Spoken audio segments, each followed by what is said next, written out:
আজকে পুঁটি মাছ খাইয়ে জমিদার বাবুকে রাজি করে ফেলবো আমার বিয়ের জন্য।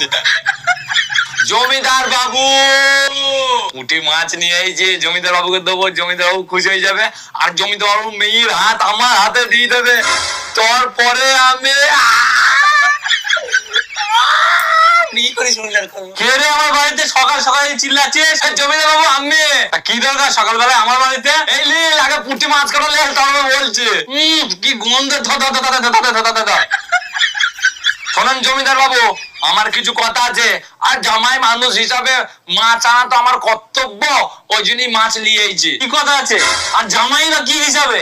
ও বাবা, আপনি জানেন না আপনার মেয়ে পুঁটি, ওর সঙ্গে আমার একটু ভালোবাসা আছে, বড়টা ওই ইয়ং বয়সে কত ভালোবাসায় হয়, ওসব ভুলে যা।